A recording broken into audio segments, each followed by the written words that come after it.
Hard to believe that New York City was once a small Dutch settlement. An old document shows that Dutch settlers did, in fact, pay for this land. The document can be seen at the city's South Street Seaport Museum.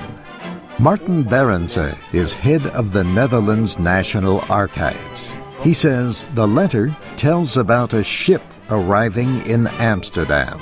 The ship's operator said, "The settlement is going well, and we bought the island of Manhattan for 60 guilders."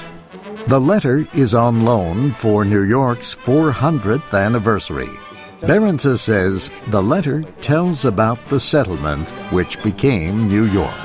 The museum also has a map of the settlement.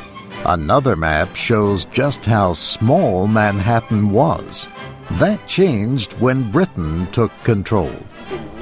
Historian Barry Lewis says the British filled in part of the East River with waste because more land was needed.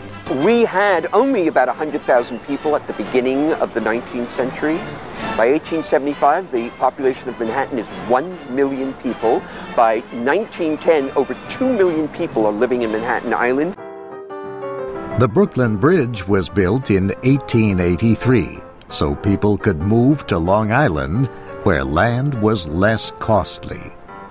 Lewis says people crossed the East River by carriage or boat, or they walked across the bridge. He says New York's underground trains led to the development of land in areas far from the center of the city.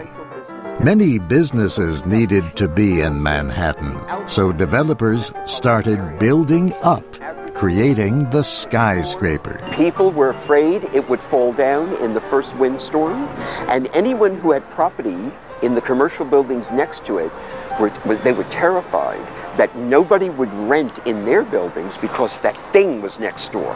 But more and more skyscrapers were built. Each one was higher than the next. Lewis says the big reason for so many skyscrapers was money. He says New York was built by investments in land. That is not why everything was built. Some structures have improved the look of the city. Two examples are the Washington Square Arch and the Guggenheim Museum.